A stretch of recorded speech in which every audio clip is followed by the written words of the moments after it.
Bonjour et merci de nous retrouver pour La Foi prise au mot, votre magazine de réflexion chrétienne. Nous fêtons cette année le 500e anniversaire de Saint Philippe Néri, né le 21 juillet 1515. Au milieu d'une vie hors norme, pleine d'activités et de joie de vivre, il fonde la congrégation de l'Oratoire et meurt en 1595. Alors, qui fut donc Philippe Néri? Pourquoi fonda-t-il un nouvel ordre religieux? Quelle est son influence aujourd'hui? Voilà les questions que je vais poser à mes deux invités, deux oratoriens, deux successeurs, si on peut dire, de Philippe Néri, le père Jérôme Prigent, bonjour. Bonjour. Vous êtes donc prêtre de l'Oratoire et vous êtes vicaire de la paroisse de Saint-Eustache à Paris, qui est la paroisse où les oratoriens sont. Père Guy-Emmanuel Cariot, bonjour. Bonjour. Vous êtes curé de l'Isle-Adam et de Parmain, ça se trouve dans le Val d'Oise, c'est dans le diocèse de Pontoise. Hein. Oui. Et vous m'avez dit que vous étiez en probation pour la fondation d'un oratoire Saint-Philippe Néri. Alors peut-être un mot, qu'est-ce que ça signifie qu'être en probation pour la fondation d'un oratoire? On voit que vous avez un col romain, donc vous n'êtes pas en probation pour devenir prêtre. Où en êtes-vous? Je suis prêtre depuis 1996 et depuis un certain nombre d'années, j'ai le désir de pouvoir fonder un oratoire de Saint-Philippe Néri, donc une société de prêtres qui va être au service de l'évangélisation là où il se trouve et essayant de vivre de la charité, qui est la seule règle que Saint-Philippe a donnée pour la congrégation qu'il a fondée. Lui-même disait: je n'ai rien fondé, c'est la Sainte Vierge qui a tout fait. Mais, comme je le redirai peut-être tout à l'heure, c'est un saint qui aime se dérober à toutes les approches et à se cacher un peu. Et lui-même ne revendique pas du tout la paternité de l'oratoire, mais il est reconnu par tous comme étant le fondateur de l'oratoire. Voilà, et même des oratoires, puisqu'on a bien compris dans ma présentation que Saint-Philippe Néri a plusieurs postérités, si on peut dire. Oui. Peut-être on va commencer par Saint-Philippe Néri. J'ai dit qu'il est né à une période connue pour les Français, c'est 1515, mais c'est pas du tout au même endroit. Voilà, d'où vient-il? Qui est-il? Comment est-ce que vous le définiriez? C'est un Florentin, c'est un homme qui a baigné dans cette deuxième Renaissance déjà, puisque Savonarola est déjà mort, Florence a déjà connu le Quattrocento, donc c'est un homme qui est probablement séduit par le monde du visible, mais aussi par le monde de l'invisible, bien sûr. C'est un fils de notaire, mais de notaire qui n'a pas vraiment réussi. Et Philippe sera poussé assez jeune, lorsqu'il est encore adolescent, jeune homme, à aller peut-être se former professionnellement auprès d'un oncle. Alors, ce n'est pas un oncle en Amérique, c'est un oncle qui habite entre Rome et Naples. Et puis, assez vite, il verra qu'il n'a pas tellement le sens des affaires. Il fréquente les pères du Mont Cassin. Sa vocation mystique est déjà très très présente. Elle s'était beaucoup nourrie à Florence de la fréquentation des pères de San Marco. Donc il a vu très jeune, bien sûr, il a vu très jeune les fresques de Fra Angelico qui continuent de nous enchanter. Il les a vues telles quelles. Il a vu comme nous la cellule de Savonarola. Et il a été sensible à ce qu'il y a de radical chez Savonarola, mais de profondément évangélique, contre peut-être les séductions néo-païennes qui valorisent la beauté, la force, le prestige, une certaine forme d'hubris aussi propre à la Renaissance, oui. Voilà, typique de l'homme qui émerge à ce moment-là, avec Pic de la Mirandole et l'Académie de Florence. Donc il est à l'époque où la République de Florence espère retrouver sa liberté, et au moment du retour des Médicis, il quitte Florence, en effet. C'est une période assez troublée pour la famille Médicis et pour la ville de Florence. Déjà, quelques mots, Savonarola, c'est une sorte de théocratie qui est mise en place par un moine dominicain. Ce n'est pas une période très drôle. On ne peut pas faire plus dissemblable au niveau du caractère entre Savonarola et Philippe Néri. Cependant, Saint-Philippe va toujours garder une grande proximité spirituelle avec ce dominicain. On le voit encore dans sa chambre à Rome, un portrait de Savonarola avec une auréole. Donc il l'avait en haute estime, même si on ne comprend pas très bien le lien. Sinon, comme vous venez de le dire, je crois un attachement aux choses vraies. Alors Savonarola le fait à sa manière, sans doute largement critiquable, mais quand on voit aussi tout le luxe de l'époque, etc., Savonarola veut rationaliser, selon la vérité de l'Évangile, les choses. Aujourd'hui, on peut le juger avec d'autres critères, mais Saint-Philippe va garder, je pense, de Savonarola une foi excessivement forte et aussi la conviction que cette foi peut aussi influer sur la vie sociale et voire la vie politique, même si Saint-Philippe n'est pas un politique, pas du tout. Ouais. Oui, il n'a pas ce côté Savonarola de faire des bûchers de vanité dans lequel on fait tout brûler, toutes les robes, les tableaux, etc. Mais il y a quand même ce goût pour une simplicité, une pauvreté évangélique. Enfin, on sent que dès le début, c'est la ligne qu'il va tracer. Il y a une exigence chez Saint-Philippe qui est très forte. On le présente, vous en avez parlé tout à l'heure, un peu comme quelqu'un avec beaucoup d'humour, etc. Si on en reste là, on passe à côté de Saint-Philippe. C'est-à-dire, cet humour, il faut en voir la cause. D'abord, il y a beaucoup d'humour sur lui-même. Et puis, il se cache derrière cet humour. C'est un homme hypersensible, qui a une profonde sensibilité aux choses de Dieu, aux choses des hommes. Ça va être un apôtre infatigable dans les quartiers dans lesquels il vivra à Rome. Et cette hypersensibilité va le faire souvent déborder d'excentricité pour qu'on détourne son regard de la réputation de sainteté qu'il avait déjà à l'époque.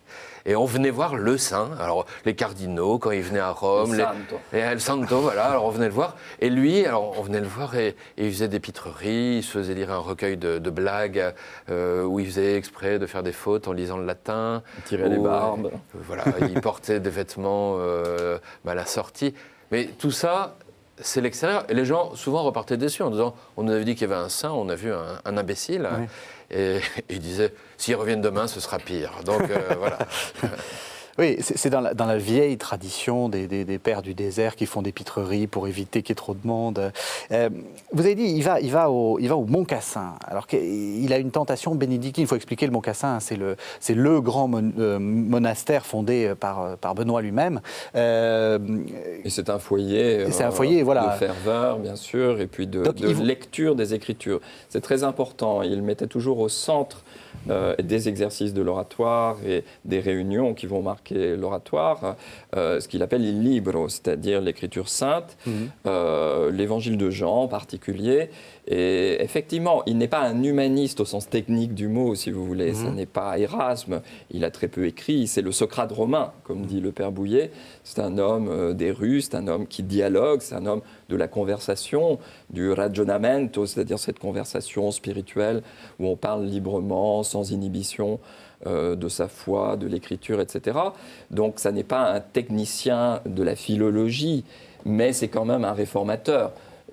Il s'en est toujours défendu d'une certaine manière, mais c'est un réformateur et il opère une sorte de retour un peu peut-être fantasmé à cette époque, à l'époque aussi de la réforme luthérienne, un retour aux sources, au Père, comme vous le dites, un retour à la Bible, parce que peut-être l'Église s'était un peu alourdie au cours des derniers siècles du Moyen-Âge. Donc c'est typiquement le saint de la contre-réforme, c'est-à-dire dans lequel on reprend aussi les choses. Tout à fait. Ouais.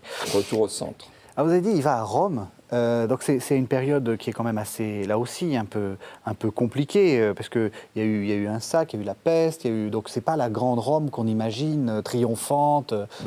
Voilà, c'est juste avant et c'est juste après. Là, c'est plutôt la Rome un peu pouilleuse, un peu crasseuse, et où il y a beaucoup de problèmes.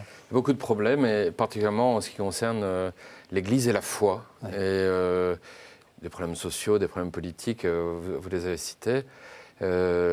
Saint-Philippe va rester 15 ans, je ne veux pas dire dans la précarité, ce serait beaucoup de dire, mais dans la simplicité, accueilli par des Florentins sur place, comme précepteur de 2 enfants.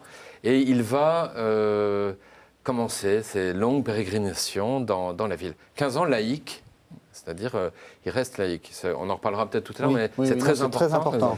Ces années aussi de profond attachement à Dieu. Pendant 10 années, il va commencer à écouter, à rencontrer, il va se former, il va être à l'université aussi à ce moment-là pour des études de théologie. Mais sans désir de rentrer dans les ordres sacrés, il vit sa vie de laïque, sa vie d'attachement à Dieu, sa vie de raison, il a un côté un peu Benoît Labre, hein, c'est-à-dire il va beaucoup fréquenter les églises, dormir dans les églises. Quand on se promène encore à Rome aujourd'hui, on a l'impression qu'on pourrait le voir débouler dans une rue parce qu'il y a quand même un certain nombre de quartiers qui n'ont pas changé depuis le XVIe siècle. Je pense autour de la place Navone, etc. Enfin, et alors, dans ces années qui vont suivre, il va surtout vivre une grande expérience spirituelle à la Pentecôte de 1544, dans les catacombes où il aimait prier. Alors, c'est un peu bizarre d'aller prier dans les catacombes. Oui. Ça nous montre clairement que Saint Philippe a une vocation d'ermite, en fait. Il a une vocation. Vous avez parlé des pères du désert. Lui-même se reconnaissait en eux. Et il disait, voilà, je suis comme eux de ce point de vue-là. Il aimait se retirer. Il aimait le silence, il aimait ou descendre dans les catacombes, mais il faut déjà marcher quelques kilomètres pour sortir de l'Ourps, et puis monter sur les toits. Quand il était à Rome, il aimait monter sur les toits, puis la nuit, écouter, prier, là, au ciel étoilé. Et dans ces catacombes de Saint-Sébastien, il va vivre en 1544 une expérience mystique fondatrice, qui va dilater son cœur, c'est-à-dire, voilà, c'est décrit comme une boule de feu qui rentre en lui et qui va dilater son cœur. On verra par une autopsie après sa mort qu'effectivement, au sens propre, il avait deux côtes écartées et puis une sorte de protubérance qui sortait. Beaucoup de témoins lors du procès de canonisation ont rappelé qu'on entendait souvent son cœur battre dans une pièce, ou quand il était assis sur un banc, à l'autre bout du banc, ça tremblait, parce que Saint Philippe était habité par cette pulsation divine du Saint-Esprit. Et ça, à partir de 1544, alors c'est pas une conversion, il était déjà largement converti, mais c'est vraiment une prise de possession aussi par le Saint-Esprit dont il va témoigner toute sa vie. Et cette dilatation du cœur, je trouve, c'est très beau parce que ça nous montre magnifiquement aussi ce que va être l'apostolat de Saint Philippe pendant toutes les années qui va suivre. Il reste encore laïque, d'ailleurs, quelques années avant de devenir prêtre. Vous avez dit que c'est très important qu'il soit laïque. Pourquoi c'est très important? Est-ce que c'est d'abord quelque chose de courant à l'époque, de ne pas être tout de suite prêtre à 25 ans? Et puis pourquoi pour vous c'est important? Alors, il y a une tradition dans l'histoire de l'Église. Vous savez, François d'Assise a refusé la prêtrise, par humilité probablement. Chez Saint-Philippe, qui était membre de plusieurs archiconfréries, il était très, très, très engagé dans les hôpitaux. Il faut imaginer, dans cette Rome pouilleuse que vous évoquiez, ce qu'étaient les hôpitaux de l'époque. Il n'y a pas de personnel soignant. Il y a uniquement des gens qui passent le balai et puis qui vident les récipients. On dit qu'au moment du sac de Rome, en 1527, les soudards de l'armée impériale ont jeté les malades par les fenêtres. Le malade ne servait à rien. Et il faudra des gens comme Camille de Lélis, qui est un ami de Philippe Néri, pour que les malades ou les pèlerins qui affluent au moment des années jubilaires ou qui viennent en pèlerinage à Rome soient un peu pris au sérieux, en considération, etc. C'est ça aussi la Rome de la Renaissance. Et effectivement, il y a ces 15 ans, peut-être même 17 ans, où il est à Rome sans demander l'ordination. Il le fera sur les conseils de Persiano Rosa, qui est son confesseur. Vous savez, je pense toujours à ce que disait Goethe. Goethe, qui est loin d'être chrétien, à la fin du XVIIIe siècle. Goethe, qui écrit dans son voyage en Italie, il y a une figure de sainteté qui m'intéresse, c'est Philippe Néri. Parce qu'il reconnaît chez Philippe quelqu'un qui a pris au sérieux la culture non cléricale. Ça n'est pas tellement un homme de l'intérieur, d'une certaine manière, même s'il a été embaumé sous toute une imagerie un peu pieuse, etc. Mais c'est un homme qui prend au sérieux la culture dans laquelle l'Église de son temps est présente. Il vit une sorte de bi-appartenance, d'une certaine manière. Et c'est ce que dit Goethe, d'ailleurs. Ce n'est pas quelqu'un qui va faire trempette dans le monde séculier, pour parler trivialement. C'est quelqu'un qui vit de cette vie-là, qui va dans les rues, qui connaît les tentations qu'il y a pour les ragazzi, pour les jeunes gens plus ou moins laissés à leur liberté dans la vie urbaine. C'est un homme du forum, c'est pas un homme du cloître, donc il connaît bien tout cet univers-là. Et lui-même est un homme profondément libre, et la liberté à l'époque de l'humanisme, de la Réforme, de la Renaissance, n'est plus seulement ce libre arbitre blessé par le péché originel, c'est aussi la liberté du microcosme qui porte en lui l'image de Dieu, comme disent les humanistes du XVe siècle et du XVIe siècle. Donc c'est quelqu'un qui prend au sérieux la liberté comme une trace de Dieu en lui. La liberté, l'autonomie du sujet humain, le sujet moderne, d'une certaine manière, naît un peu avec Philippe Néri. C'est un homme, par moments d'ailleurs, je sais que le mot n'est pas forcément élogieux, mais parfois un peu individualiste dans son comportement, mais parce qu'il est profondément, comme le disait le père Cario, habité par une présence qui pourrait lui suffire par moments.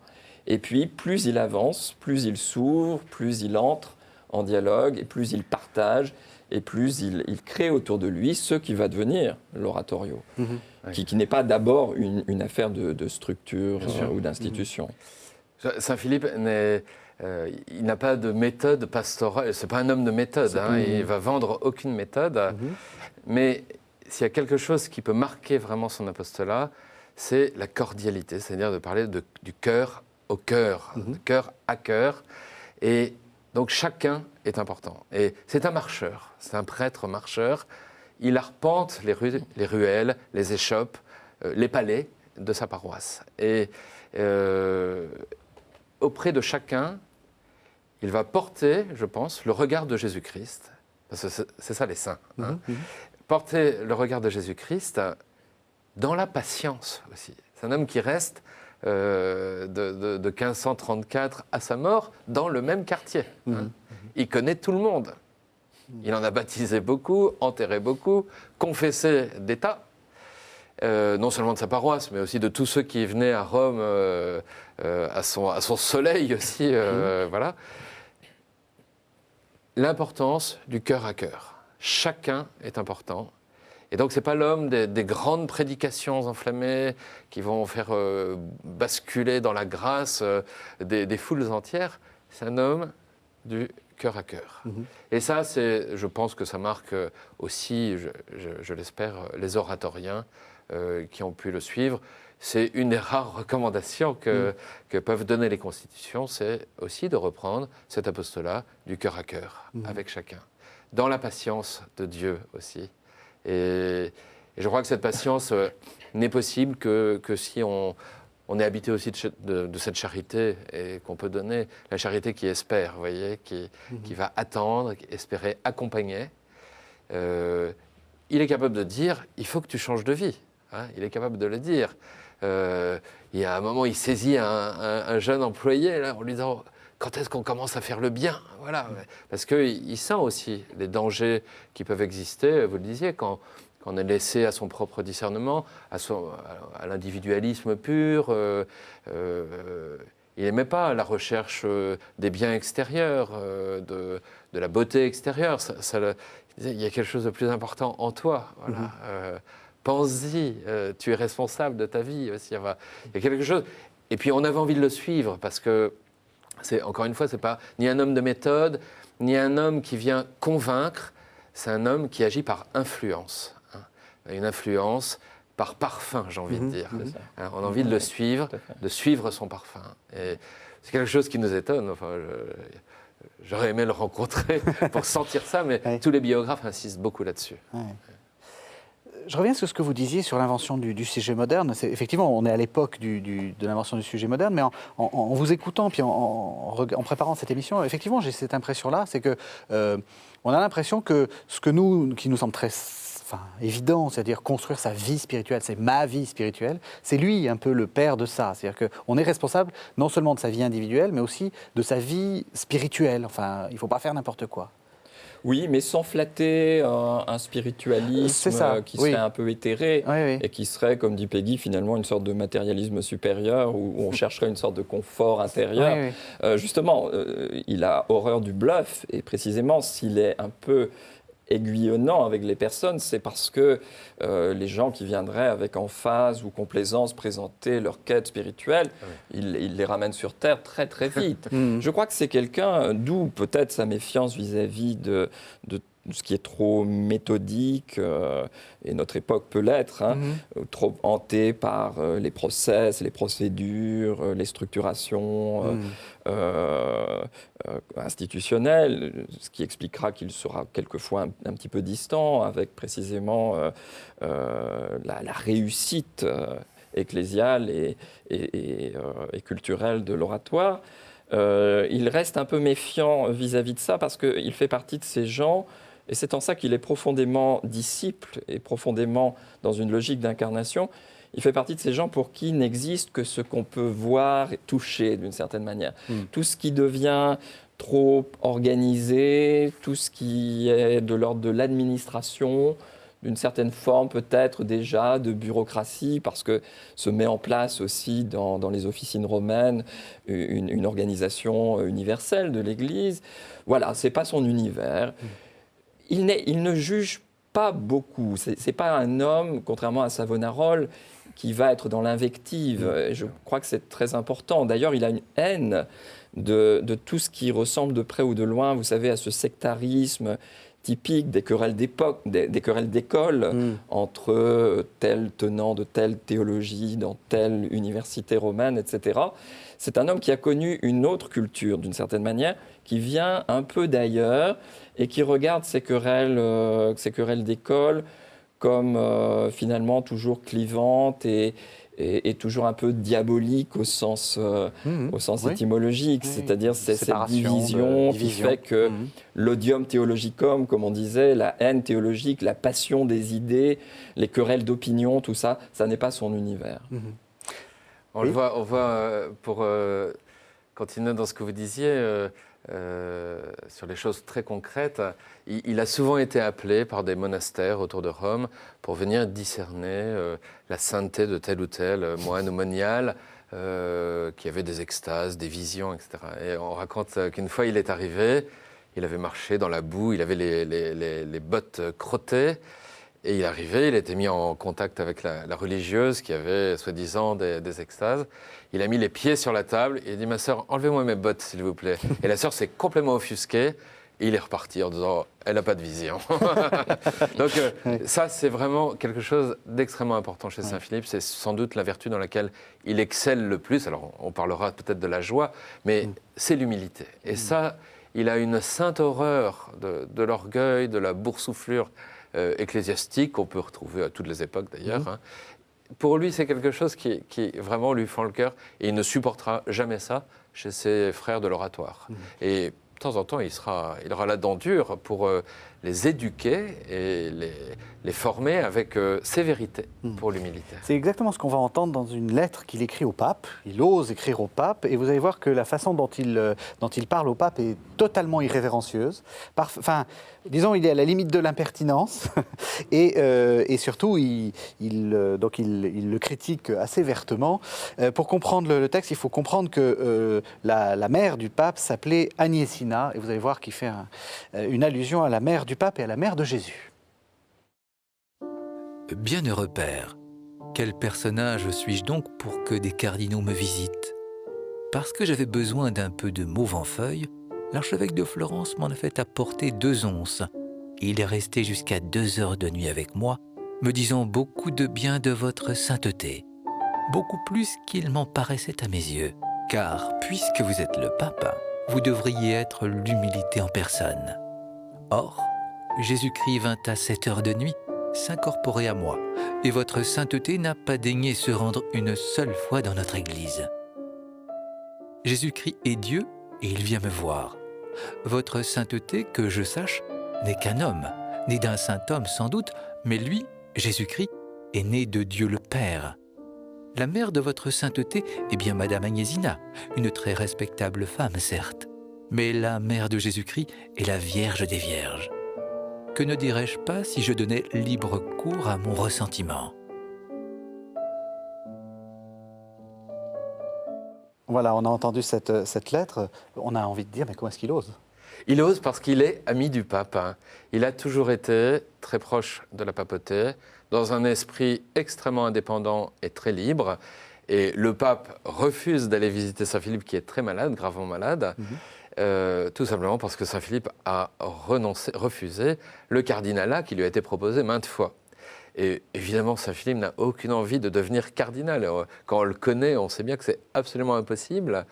Et donc c'est pour ça que le pape, non sans humour aussi, dans la lettre qu'il a envoyée à Saint-Philippe, lui dit « Je ne viens pas vous voir parce que vous avez refusé d'être cardinal. » Mais ce sont des amis. Et Saint-Philippe a eu des relations de temps en temps plus tendues avec certains papes, mais lui avec une profonde dévotion catholique au siège de Pierre, et a toujours encouragé évidemment ses frères à suivre le pape avec beaucoup d'esprit de don aussi à l'Église, mais aussi une grande liberté intérieure. Alors, vous avez dit donc qu'il allait demander la prêtrise assez tardivement, il doit avoir une quarantaine d'années à peu près. Il ne fonde pas l'oratoire tout de suite. Enfin, je veux dire, il continue à être, si on peut dire, prêtre de paroisse. Enfin, Et on voit que ce qui l'importe, c'est, vous l'avez dit, hein, les pauvres, les maisons de convalescence, les hospices, les jeunes. Et c'est là-dessus que je voudrais arriver. On connaît les oratoriens pour les grands collèges. Ça vous vient de là ? Oui, probablement. On sait aussi qu'au XIXe siècle, Jean Bosco était fasciné par la figure de Philippe, à tel point d'ailleurs qu'il appelle ses patronages, les patronages qu'il fonde dans la banlieue de Turin, il les appelle oratorio. En Italie, les prêtres de l'oratoire sont prêtres du patronage, d'une certaine manière. Ils sont là pour l'œuvre de l'oratorio, c'est-à-dire cette attention à une jeunesse quelquefois un peu délaissée, comme je l'évoquais tout à l'heure. Effectivement, il y a un charisme d'éducateur chez Philippe Néri, il y a une maïeutique propre à Philippe Néri. Il n'est pas seulement, il ne faudrait pas effectivement l'enfermer dans ce rôle uniquement de trickster ou de bouffon qui peut dire des vérités au pape, moyennant quoi il serait un allié objectif du système au fond. Je crois que précisément s'il peut parler au pape, c'est sur le mode de l'amitié, et s'il peut parler aussi aux jeunes, c'est à cause de cette amitié qui ne fait pas exception des personnes et qui lui permet aussi bien de recevoir un cardinal fatigué par l'ennui des grandeurs et du pouvoir, qu'un jeune un peu désœuvré, qui ne parle pas le florentin pur que lui parle, parce qu'on oublie ça aussi, ces réalités d'une Italie qui est loin d'être unifiée, et on parle encore le romanesco, dont on dit qu'aujourd'hui, on peut peut-être l'entendre encore dans le Transtévère, chez des personnes d'une certaine génération. Voilà, il y a aussi cette réalité dialectale, culturelle, et c'est la raison probablement pour laquelle il souhaitera que chaque oratoire soit autonome pour pouvoir vivre cette inculturation dans les réalités sociales et urbaines où ils sont insérés. Et alors, le charisme d'éducation, il n'est pas du tout scolaire ou académique. C'est un charisme d'éducateur de rue, dirions-nous aujourd'hui. On voit très bien, et c'est quelque chose d'assez séduisant chez Saint-Philippe, combien, pour nous, aujourd'hui, il peut parler, alors qu'on parle tant de nouvelle évangélisation, etc.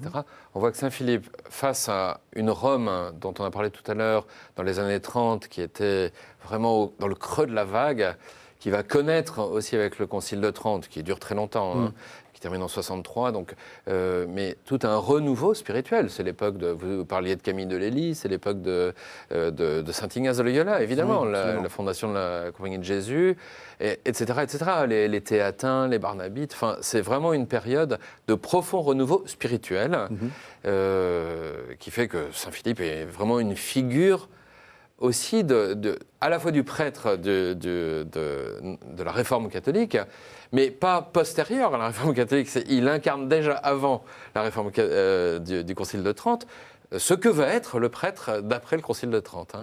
Et particulièrement au niveau de l'apostolat et de la prédication, au niveau aussi voilà, quand on regarde la réalité pastorale de Rome à l'époque, Saint-Philippe voit une jeunesse en perte de repères. C'est les grands carnavals, les grandes processions païennes un peu, voilà, les courses de cochons, bon.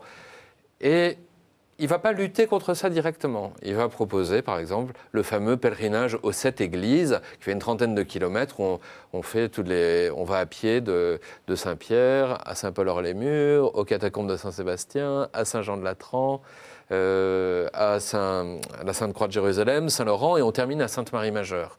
Donc c'est un grand pèlerinage aux sources de la foi chrétienne. À chaque fois, on y médite l'Écriture, on y prie la Vierge, on y prie les saints. Et puis, quand on marche, eh ben, on ne prie pas forcément, on joue au foot, on pique-nique, etc. Voilà. Et donc, au début, alors, il va partir avec quelques dizaines de personnes, quelques centaines, et ça va terminer quand même à plusieurs milliers, 15 000, 20 000 personnes. C'est énorme, on ne se rend pas compte, mais c'est d'une ampleur. Et puis, je crois, dans une certaine gaieté, une certaine... quelque chose d'assez improvisé, assez spontané, qui correspond très très bien à la spiritualité de Saint-Philippe, qui aimait aussi dire aux jeunes, et puis écoutez, faites ce que vous avez à faire, essayez de ne pas trop pécher, hein, soyez sages. Mais une confiance aussi, vous voyez, on n'est pas du tout dans une méthode éducative déterminée. Sinon, vous avez parlé de confiance, vous avez parlé de charité, de proximité aussi avec les jeunes. Je crois que tous les éducateurs, aujourd'hui, seraient capables de dire que c'est ce qui compte pour un éducateur, c'est cette fidélité, cette confiance, cette charité, hein, cette proximité. Ça, c'est excessivement important. Et Saint-Philippe en est une magnifique incarnation. Alors, on va arriver quand même à l'oratoire. Qu'est-ce qui lui est pris par la tête, qu'est-ce qui lui est passé par la tête pour fonder un ordre, alors que dans tout ce que vous me racontez, on sent plutôt l'électron libre qui n'a pas vraiment envie d'institutionnaliser quoi que ce soit. Comment ça s'est fait, cette histoire ? Il ne fonde rien, et rien ne lui passe par la tête, d'une certaine manière, si ce n'est qu'à San Girolamo, à Saint-Jérôme de la Charité, qui se trouve encore aujourd'hui sur la place Farnèse, où il a une chambre qu'il aura du mal à quitter, d'ailleurs. Hein. Il est assez attaché à la stabilité du lieu, qui est chère aux oratoires. Et il reçoit dans son appartement, qui est très modeste, une grande chambre, en fait, il reçoit des personnes qui viennent parce qu'il ne veut pas non plus trop les laisser entre deux confessions peut-être livrées à eux-mêmes et à vrai dire ça n'est pas du tout un gourou, donc c'est plutôt eux qui sont demandeurs d'une sorte d'accompagnement. Et c'est un peu comme ça que les choses se passent, c'est-à-dire qu'il organise des réunions de prières et puis de commentaires qui sont très libres, hein, commentaires du livre, comme il dit. Et c'est à partir de cela que, très rapidement, des disciples comme Baronius ou Tarugi, qui sont deux figures assez dissemblables. Baronius, c'est un homme plutôt d'études, un homme assez opiniâtre, sans séduction particulière, un peu rustique, et Tarugi est une sorte de grand prince, de grand seigneur, mais extrêmement attachés tous les deux à la figure du père Philippe. Et ce sont plutôt donc les disciples qui vont lui dire, bah voilà, il faut donner un peu d'élan, un peu peut-être de surface, de communication, dirions-nous aujourd'hui. Et effectivement, ça attire des gens, et puis il faut pousser les murs, et puis rapidement, on s'aperçoit qu'il faut créer quelque chose, qu'il faut créer un lieu. Et ils vont lancer le chantier, pas très loin du Tibre, près de la place Navone, de la Chiesa Nuova, qui existe toujours. Alors maintenant, on la connaît parce qu'elle est baroquissime, elle est très, très impressionnante. À l'époque, Philippe a connu donc le chantier. Les murs étaient blancs, par exemple. Il était assez attaché à une esthétique plutôt modeste. Et si vous connaissez cette église, vous savez qu'il y a une façade en marbre et puis une façade en brique à côté qui est le lieu de l'oratorio, le lieu où se tenaient ces réunions qui très rapidement vont non seulement attirer le tout Rome dévot ou moins dévot de l'époque, et assez vite, effectivement, les choses se structurent un petit peu. On sait que ça commence par un temps d'oraison silencieuse, puis un commentaire d'un extrait de la Bible, puis des orateurs qui parlent de l'histoire de l'Église. Et en général, on termine par un moment un peu récréatif avec un chant inspiré beaucoup des Laudi de Jacopone et d'Attodi, parce que ça a beaucoup marqué Philippe, cette poésie florentine qui accompagnait aussi les pèlerinages aux 7 basiliques. Et c'est là, évidemment, que la notion d'oratorio, y compris dans son sens musical actuel, puisque des gens de la chapelle pontificale viennent, s'agrègent, Palestrina vient se confesser auprès du père Philippe, Animuccia, Thomas Luis de Victoria sera prêtre de l'oratoire plus tard. Donc vous voyez, il y a vraiment un foyer musical, culturel, et puis cette confiance qui est faite au monde de la création. Je ne pense pas commettre d'anachronisme en disant ça. Il y a un regard positif qui est posé sur la création, qui n'est pas vu seulement comme une source de jouissance, de complaisance ou de séduction. Et alors, comment est-ce qu'on passe d'une sorte de repas régulier de bons amis qui font un peu de prière et un peu de musique à vraiment une congrégation enfin... En fait, l'oratoire, c'est-à-dire la société de prêtres dont les constitutions vont être écrites en 1575, est créée pour l'oratorio. Alors, l'oratorio, ça va être ce groupe de laïcs qui se réunit autour de Saint-Philippe, mais qui attire beaucoup de monde, avec un exercice le matin, un l'après-midi, tous les jours. Et donc Saint-Philippe ne peut pas faire face tout seul, parce qu'il y a aussi les confessions qui vont avec, il y a l'accompagnement, etc. Donc finalement, et c'est aussi important aujourd'hui quand un oratoire se crée, c'est créé aussi en vue d'un apostolat et en vue là de l'oratorio. Donc l'oratoire existe pour l'oratorio. Et donc c'est déjà une manière de dire que cette charité fraternelle, qui est la seule règle de l'oratoire, est au service d'un témoignage, d'un débordement aussi sur l'oratorio. Et c'est très important parce que finalement ces personnes laïques qui sont là sont mises à contribution aussi pour le commentaire des auteurs spirituels, des pères de l'Église, commentaires sur l'écriture, etc. Pas forcément très bien vu à l'époque. Donc on va même suspecter un peu cet oratorio d'être une avancée du protestantisme, etc. Parce qu'il n'en est rien. Oui, et les enquêteurs qui viennent repartent les larmes aux yeux en disant c'est un saint, etc. Donc voilà, c'est quelque chose de très beau de voir. Mais aujourd'hui encore, l'oratorio demeure un peu le lieu privilégié de la fécondité de l'oratoire. Et donc c'est pas le contraire. C'est-à-dire vraiment, la congrégation des prêtres est fondée pour l'animation de l'oratorio. Alors, on peut peut-être étendre cette fonction, ce qu'on dit là, aussi sur l'apostolat en général. C'est-à-dire, l'oratorien, le groupe de l'oratoire existe pour aussi un débordement à l'extérieur. On n'est pas dans un monastère, c'est évident. Donc, et Saint-Philippe voulait aussi, attendait le zèle beaucoup de ses frères. Il n'aimait pas les paresseux. Et il voulait vraiment que chacun puisse donner le meilleur de lui-même dans l'apostolat, dans la prière, etc. Je vous propose qu'on fasse une seconde pause, cette fois-ci, pour entendre la prière à Saint-Philippe Néri, qui a été écrite par le fameux cardinal Newman, dont on sait il était dans l'oratoire. Et donc, c'est la fameuse prière qui s'adresse à Saint-Philippe Néri en l'appelant « Mon cher protecteur ». Ô mon cher protecteur, tu es mon glorieux saint patron. Et après Jésus, Marie et Joseph, tu peux tout faire pour moi dans la vie et au moment de la mort. Tu as suivi dans les difficultés ton Seigneur et Rédempteur, dans ta vie retirée, dans tes vertus cachées, dans ta pureté, ton humilité et ton abandon. Tu es pour nous, parmi tous les saints, le plus proche de Marie et de Joseph. Depuis longtemps, je t'ai suivi, pourtant je n'ai rien fait qui soit digne de toi. Je rougis donc de me considérer comme l'un de tes fils. Tu mérites d'avoir des disciples d'une grande innocence, d'une sérénité forte et de décisions résolues. Pauvre de moi, je ne possède aucune de ces vertus. Toi, Saint Philippe, tu es déjà au ciel. Intéresse-toi donc à moi, veille sur moi, libère-moi des négligences et de mon zèle si paresseux.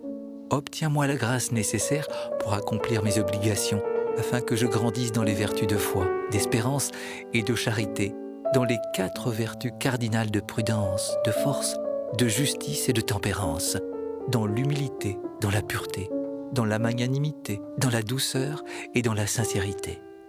Guide des âmes, Père de ceux qui te prient, tu as converti tant d'âmes. Prie pour moi, ainsi soit-il.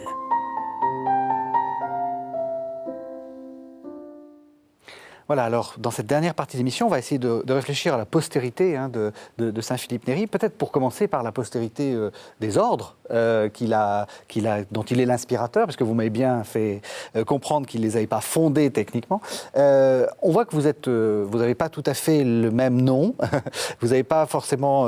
il y a deux mouvements différents. Peut-être expliquer. Donc vous êtes proche de l'oratoire dans la continuité de l'oratoire fondé par saint Philippe Néri. Voilà. Et donc, ce qu'on peut appeler un philippin. Voilà. J'aspire à le devenir en tous les cas, encore.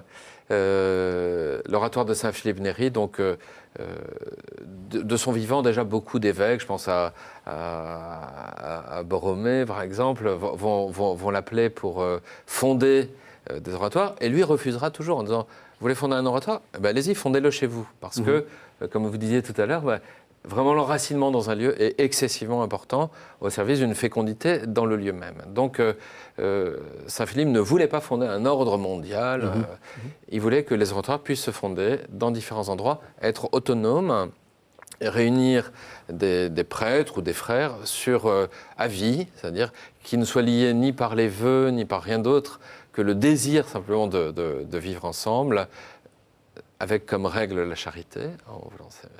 Et donc aujourd'hui, quand des oratoires se créent, donc il y a à peu près 80 oratoires dans le monde actuellement, voilà, ce sont des prêtres qui vont trouver leur évêque en disant nous aimerions vivre selon l'esprit de saint Philippe Néri. Et donc si l'évêque donne un temps de probation qui peut durer plusieurs années, et au bout de ces années, l'évêque peut donner son placet, autoriser finalement la fondation de l'oratoire, qui va être fondée par Rome, par une bulle qui va fonder l'oratoire dans un lieu. Donc c'est pas du tout une congrégation indépendante de la hiérarchie locale, parce que c'est un lieu où, si on peut dire moi je m'entends plus avec cet évêque, on va délocaliser notre communauté dans un autre diocèse, c'est pas possible du tout. D'accord. C'est-à-dire c'est vraiment lié à un lieu. Alors vous, c'est pas tout à fait pareil, parce que vous êtes d'une certaine façon refondé ou fondé, fondé peut-être même, on peut dire ça comme ça, par le cardinal de Bérulle en 1611. Oui, qui n'était pas cardinal encore. Oui. Effectivement, ce qui anime Pierre de Bérulle lorsqu'il fonde l'oratoire en 1611, c'est un homme encore assez jeune, proche des milieux politiques de l'époque. Ce qui l'anime profondément, c'est la grande misère du clergé de l'Église de France au sortir des guerres de religion. Donc, c'est saint François de Sales qui lui fait connaître. Saint François de Sales avait tenté de créer un oratoire de Saint-Philippe à Thonon, en Savoie, et sur les conseils de François de Sales, Bérulle, effectivement, considère que la souplesse canonique de l'oratoire romain, cette possibilité pour des prêtres séculiers qui ne font pas de vœux de religion, de vivre ensemble, d'avoir un apostolat ensemble, d'être libérés aussi du système des bénéfices qui faisait qu'on entrait quelquefois dans la carrière cléricale pour gagner de l'argent, pour des raisons sociales, mondaines, etc. Saint Vincent de Paul l'a toujours dit, pour ce qui est de sa propre vocation. Il lui faudra une deuxième conversion, d'ailleurs au contact de Bérulle. Donc il y a cette idée que la modestie du projet oratorien, sa souplesse, son adaptabilité à des situations et à des contextes géographiques un peu différents peut être une solution. Alors effectivement, on n'est pas dans l'Italie des États pontificaux, des duchés, des principautés ou des républiques. On est dans la France de Richelieu, enfin bientôt dans la France de Richelieu, même si c'est Henri IV qui, par lettre patente, va fonder l'Oratoire de France. Mais c'est surtout sous le règne de Louis XIII que l'Oratoire se développe, que les maisons se multiplient, les collèges, etc. Et l'Oratoire de France va se couler dans cette France qui est de plus en plus centralisée. Donc on va adopter un mode de fonctionnement et de gouvernement plus centralisé. Et puis par ailleurs, évidemment, la culture gallicane, la culture française va jouer un rôle prépondérant. La mystique bérulienne, une mystique un peu de synthèse entre la spiritualité rhéno-flamande assez abstraite, la spiritualité carmélitaine beaucoup plus affective. Et donc, il y a cette spiritualité typique de ce qu'on appelle l'école française qui se met en place. Si on rajoute l'augustinisme, le cartésianisme, les Lumières, tous les débats qui vont agiter l'Église, la société française au XVIIe, au XVIIIe siècle, puis au XIXe siècle, etc., on voit bien qu'effectivement, l'Oratoire de France a pris une coloration particulière. Mais je pense que, de même que Saint Philippe avait entendu un ermite lui dire un jour que ses Indes étaient à Rome, puisque Saint Philippe, un peu comme Saint François Xavier, nourrissait peut-être le projet, lorsqu'il était jeune, de partir en mission. Et il entend ce vieil homme dans les catacombes de Saint-Sébastien qui lui dit « mais tes Indes sont à Rome ». Et je crois que l'oratorien français aujourd'hui a compris que ces Indes étaient peut-être dans les villes françaises aujourd'hui, d'où notre présence à Paris, Lyon et Marseille. Je crois qu'on reste fidèle à l'idée de Philippe comme homme du forum, plus que du cloître, et donc de la rencontre, et puis de l'attention aux cultures émergentes, aux cultures urbaines aujourd'hui. Alors, on va quand même le faire mourir, ce pauvre Philippe. Quand est-ce qu'il meurt? Est-ce que c'est particulièrement saint? Est-ce qu'il meurt en odeur de sainteté, si on peut dire? Et quand est-ce qu'on le canonise? Il meurt très âgé. Il a 80 ans, ce qui est assez exceptionnel pour l'époque. Il ne meurt pas martyr. Il ne meurt pas martyr. Bien qu'on le représente souvent en rouge, la charité et l'Esprit Saint. Oui, pendant que j'y suis, souvent on le représente avec une chasuble, un lys, et souvent en adoration devant la Vierge. Qu'est-ce que ça signifie, En adoration, c'est-à-dire il a eu plusieurs visions de la Sainte Vierge. D'accord. Donc, on le voit de temps en temps dire « Ah, ma mère !» voilà. Comme ça. Alors tout le monde le regarde en disant « Mais qu'est-ce qu'il fait ?» Et pourquoi le lys? C'est le symbole marial. La pureté. Et le rouge de la Pentecôte. Et le rouge de la Pentecôte de l'Esprit Saint, oui. D'accord. Et Saint Philippe a reçu plusieurs fois l'extrême-onction et le reçoit une dernière fois, avant de mourir, le 26 mai 1595. Et ça va être tout de suite un émoi dans la ville de Rome extraordinaire, des processions de milliers de personnes qui viennent à la Chiesa Nova où son corps est exposé. Voilà, il part comme un bon père. On l'appelle le second apôtre de Rome, donc après Saint-Pierre évidemment. Oui. Fait que je crois que la municipalité de Rome continue à offrir un calice par an à la Chiesa Nova en souvenir de ça, parce qu'il y a un lien très fort entre Rome et Philippe. Même s'il n'est pas romain de naissance, c'est vraiment l'apôtre de Rome, infatigable. Très vite, sa réputation de sainteté, c'est santo subito, c'est exactement ça. Bon. Et donc les procès vont se lancer quelques années après. On a une foule de documents très intéressants, parce que ses frères, particulièrement de l'oratoire, ceux qui sont encore vivants, sont interrogés pour dire aussi tout le bien qu'ils pensaient de Philippe. Et il va être canonisé donc en 1622, dans une fournée extraordinaire, avec Sainte Thérèse d'Avila, Saint Jean de la Croix, Saint Ignace de Loyola et Saint Isidore le Laboureur, qui est moins connu. Ce qui fait que la grosse blague à Rome à l'époque, c'est de dire « Aujourd'hui, on canonise 5 Espagnols et un saint. » Voilà, les 4 autres sont espagnols. Ouais. Et donc, très vite, et puis l'oratoire va aussi porter, évidemment, cette canonisation. D'autres oratoires vont naître à Naples, etc. Et c'est intéressant parce que cette fameuse canonisation de 1622, c'est vraiment la canonisation de la contre-réforme. Enfin, et il fait partie du lot. Du meilleur de la contre-réforme. Du meilleur de la contre-réforme, voilà. Oui, c'est le saint par excellence de ce mouvement. C'est très beau de se dire que finalement, la réforme de l'Église, elle réside dans la sainteté, dans la proximité avec le Christ. On pourrait parler longtemps de Saint Ignace, de Sainte Thérèse, de Saint Jean de la Croix, de cette union au Christ. Chacun l'a vécu. Ce sont des personnes excessivement fortes, des personnages très forts. Chacun l'a vécu au maximum. Et je trouve ce modèle présenté à partir du début du XVIIe siècle, un modèle qui porte encore largement aujourd'hui pour le renouveau. Alors on arrive à la fin de l'émission, j'ai envie de vous poser une dernière question. Qu'est-ce que vous, à titre personnel, vous retiendriez de Philippe Néri, ou comment est-ce que vous vivez votre patronage de Saint-Philippe Néri? C'est quoi que vous retenez? La transmission de la foi, si on ne veut pas qu'elle soit idéologique ou mécanique ou une simple reproduction, forcément implique un processus assez vivant et donc un attachement à des figures, à des personnes. Et je crois que la folie de la foi, c'est de s'attacher aussi à des personnes qu'on n'a pas connues directement, y compris Jésus d'ailleurs. Et c'est beau qu'il y ait des jalons, des hommes qui prolongent l'incarnation. Je le dis toujours quand je célèbre un baptême, parce qu'on chante les litanies et ça n'est pas décoratif, ça n'est pas non plus une espèce de triomphalisme où on étalerait nos titres de gloire.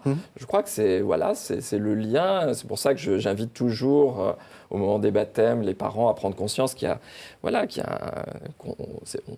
on ne dit pas les noms uniquement pour faire plaisir au parrain ou à la marraine, mais qu'il y a aussi une histoire, qu'il y a une histoire organique qui se développe, qui part des apôtres et qui arrive jusqu'à nous. Et voilà, je pense que certaines familles spirituelles sont peut-être effectivement plus attachées à une époque. Un dominicain sera forcément un peu plus polarisé par le grand XIIIe siècle, l'université. Et un oratorien, je crois, revient sans cesse à cette renaissance italienne. Voilà, et ce n'est pas désagréable. Non, plutôt. Et vous, qu'est-ce que vous retenez ? Le pape Jean-Paul II, en visite à la Chiesa Nova, a dit de Saint-Philippe qu'il était le saint de la joie. Et cette joie chez Saint-Philippe est mêlée souvent de larmes. Il y a des larmes de joie, de débordement du cœur, larmes de cette présence vraiment en lui. Je vais parler du cœur tout à l'heure. C'est vraiment le cœur biblique, vous voyez, vraiment le plus profond de la personnalité humaine, qui est touché par cette blessure d'amour du Christ, cette respiration vraiment en Dieu. Ces larmes aussi, parce qu'il est vraiment le décentrement de lui-même par excellence. Et moi, ça me touche beaucoup de voir cet homme si humble. Donc on retiendra le saint humble et le saint de la joie. Exactement. Très bien. Alors, on est donc en année de jubilaire, on jubile, et donc plusieurs annonces. À Saint-Eustache, vous organisez à partir du 26 mai jusqu'au 28 juin le festival Saint-Philippe Néri. L'affiche est en train d'apparaître à l'écran. Donc c'est une série de rencontres, de conférences, de repas même. J'ai même vu qu'il y avait des repas. Oui, un repas italien. Voilà. Donc voilà, c'est à l'oratoire, c'est à Saint-Eustache. Et vous pouvez trouver toutes les informations sur le site de l'oratoire, justement, l'Oratoire de France, www.oratoire.org. Et puis, je mentionne également le site du Jubilé, www.saintphilippe-néri, tout attaché et avec NERI-jubilé.fr. Je vous recommande également de regarder l'émission Hors les murs sur les oratoriens et sur Saint-Philippe-Néri. Vous pouvez la retrouver sur www.ktotv.com, comme vous pouvez également retrouver cette émission autant de fois que vous voulez sur le même site www.ktotv.com. Merci de nous avoir suivis. À la semaine prochaine.